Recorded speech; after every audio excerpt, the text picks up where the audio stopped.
It's time for another mailbag episode where I go over your comments, and some of them got a little bit crazy. Hey guys, welcome back to the channel, your home for an independent and nonpartisan take on politics, media, internet insanity, and more. And in this video, I'm going to go over some of your recent comments because y'all have a lot to say about me, about my content, about some of the stories we covered. But these are member comments, so if you want your comment featured in an upcoming video, hit the join button or click the link in the pinned comment to become a channel member. It is the best way to support what we do here. Anyway, the first comment we've got is with swatting, it should be a minimum of 24 months in prison. This is talking about, of course, we talked about this because Amy Coney Barrett this past week revealed that she had been the subject, the Supreme Court justice, of a swatting attempt where somebody had called in like a fake threat situation to the police, and the police showed up at her home. And really, we've seen that go horribly wrong, because when police bang into a home with their guns drawn, you know, somebody can get shot and killed if there's confusion or if there's a knee-jerk reaction. And we've seen that happen before. Thankfully, it was avoided because she had Supreme Court police outside the home who were able to, speak with the law enforcement and make it clear this was a false threat, or a false report, rather, of a threat. So disaster was averted. But I've talked about this. This is something our laws do need to catch up with. I think it should be viewed as a form of attempted murder. And maybe 24 months. Maybe, frankly, that might not even be enough, because I know of people who've been absolutely terrorized by this swatting. And it's really, really bad stuff and puts people in danger. And just anonymous trolls can make your life hell because of it. So I think it should absolutely be explicitly criminalized, and we need to update our laws to address it. Anyway, next comment. How is Pride Month not part of this non-binary day? I thought it was all-inclusive, but I'm definitely not sure how it all works. Well, that's the thing, though, to be clear, because this is talking about International Non-Binary People's Day, this super real, totally not at all fake thing that was honored just a few days ago by Democratic lawmakers like Zoran's offices and a couple Democratic members of Congress, and then, of course, all the activists on Instagram and TikTok. That's actually a good point. Do we really need a special day in July? Like, June wasn't enough for all the silly stuff? I mean, honestly, I think we should be probably wrapping up a lot of that is a wrap. But the number of fake holidays and just all of it's out of it. No one actually does anything to celebrate any of these fake holidays. Whatever identity day it is, it's just an internet thing. Like people just post about it, but you could walk around any part of America. You're not going to see anybody celebrating International Non-Binary People's Day. It's not a thing. It's like fetch. It's never going to catch on. It's never going to happen. And I think sooner some of these people realize that, the sooner they can move on and find a new personality, because that's not a great one. It does get them the attention they ordered, which I think is often the goal, but it does so at the expense of just like being annoying. Next comment, and this is about Candace Owens.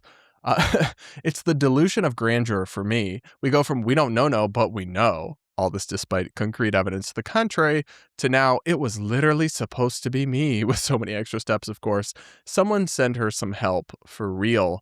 Look, as far as Candace Owens is concerned, we talked about it this week with the utter and sheer narcissism that she displayed from, I don't even know.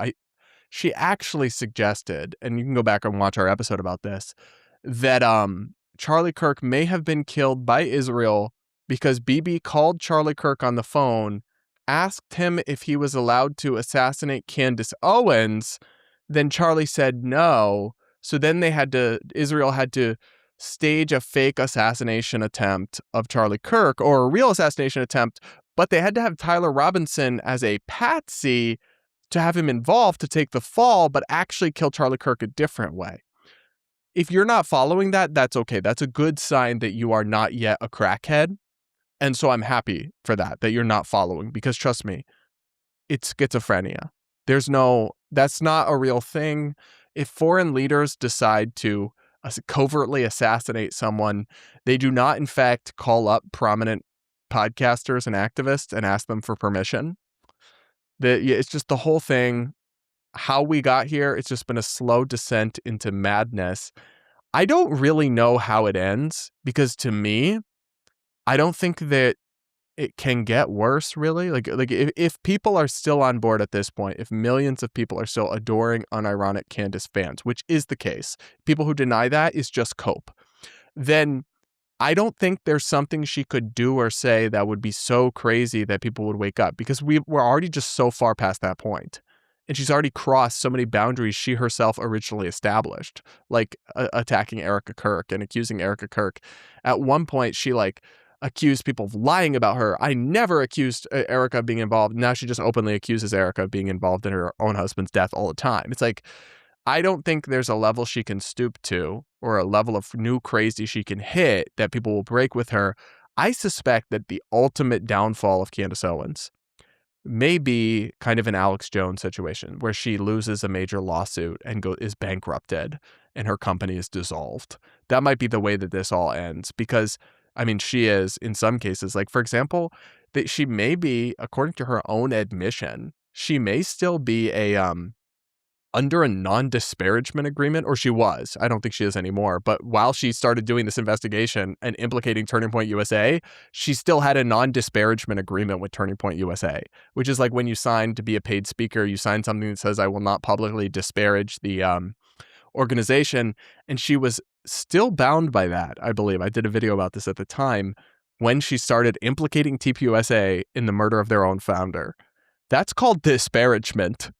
Because the thing about a non-disparagement clause is, even if it was true, it's still disparagement. And it's not true, to be clear. But you know what I'm saying. It doesn't have to be defamation. It's not a non-defamation clause, though it is also defamation.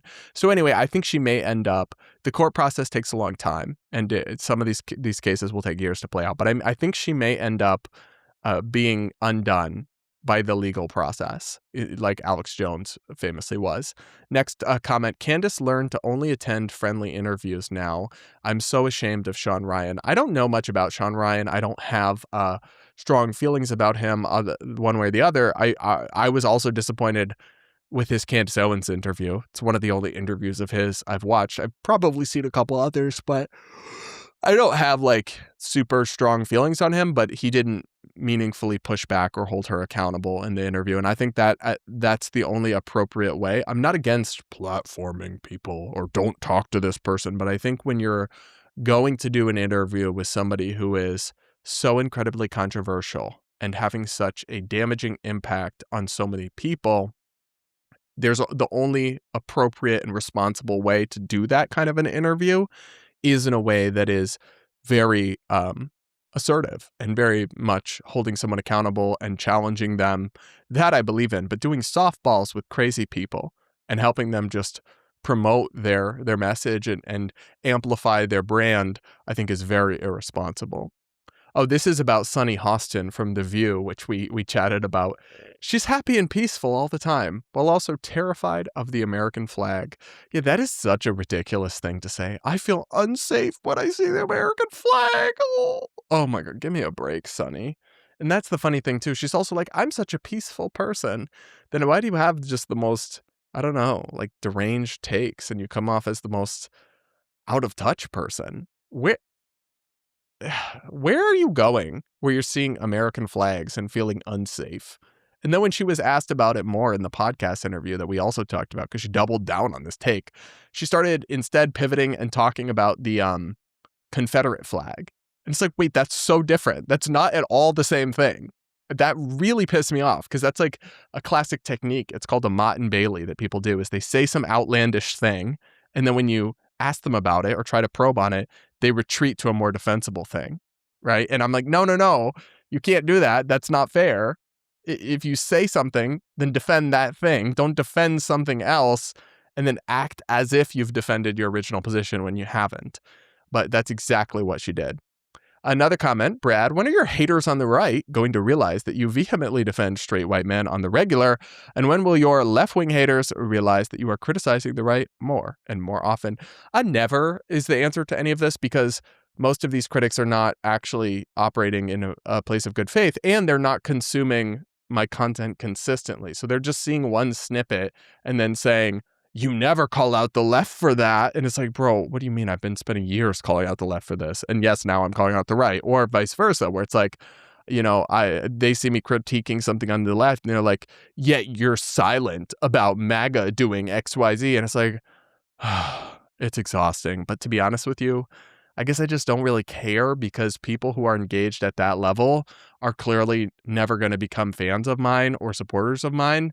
And all I want to do, all I seek to do, is reach more people who would consistently engage with my content and appreciate it all.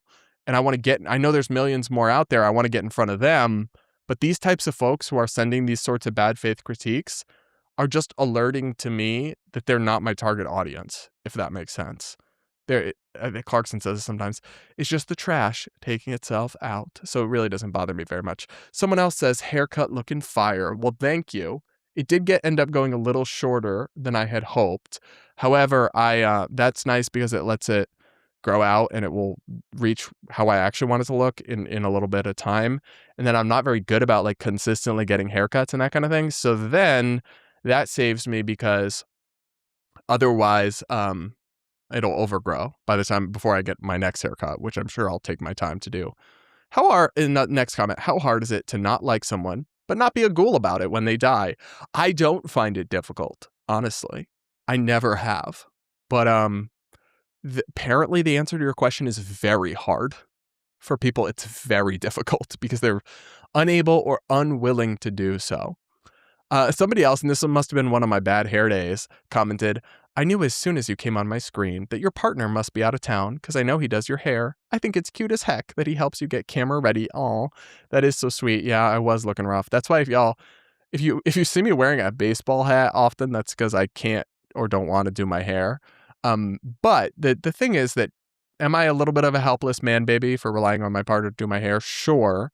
However, when we met, I had a much simpler haircut that I could style myself, but he really wanted me to grow out my hair and have it like curly, and that requires like this cream and this spray and all this stuff. And I'm like, I'll do it, but you have to help. And so that's the deal. And then he gets to blame me for why he's late to work, because he spends 2 minutes doing my hair. And then the excuse in his head is, oh, well, it's Brad's hair. In reality, he was going to be late no matter what. And he's late by a lot more than the 2 minutes it took to do my hair. But I just nod along and go, yes, babe, whatever you say. Another person says, are we going to be getting more debates soon? Those are some of my favorite videos that you make. It's interesting because I get mixed reviews. Some people want the solo content. Some people want the debates. I'm probably going to do both. I'm probably going to do a lot of solo content on this main channel and then maybe put one debate a week on the one of my secondary channels. The truth is, they're hard to put together because it's hard to get people to do them, is the honest thing. And I have a hard time booking them and getting in touch with people and getting people to agree to do it. And that's the stressful part. And it's all just me. I don't have a producer contacting people or a booker or anything like that. I just have to coordinate with all these people. And so I would do the debates all the time if they weren't so difficult to like commit to and find a time that works for everybody and get people to show up and all that. But that's kind of the struggle with that. Next comment, Brad, off topic, but please, for your own spiritual health, try to avoid reporting long topics on The View. I woke up miserable this morning after watching your podcast on those horrible women. Unbelievable. No filter. They probably have several producers, along with their lawyers, standing by to correct their unbridled mouths from the certainty of them being sued for libel and outright lies. I do love that when they come back from a commercial break and they have to read a legal note that they've just been given because they just said some absolutely fake or defamatory stuff. I don't know, man. That's wild to me that's just like a standard thing they occasionally have to do rather than a fireable offense. But, okay, here's my thing. You say this, but like you didn't have to click into the View episode, right? I do so many videos. You could have watched a different one and you chose to subject yourself to it. And now you're complaining about how annoyed it made you. And that's the thing. Y'all say you don't like The View. But when I do videos about The View, y'all click on them more than anything else except maybe Lily Tino. So y'all say one thing, but your actions reveal another. So ha ha ha. If y'all stop watching content about The View, people will stop making it. It's really that simple. Anyway, guys, those are all the member comments and questions I have for today. Thank you guys so much for supporting me. Become a channel member now if you want your comment or question featured in a future one of these videos. And with that, guys, we'll talk again real soon.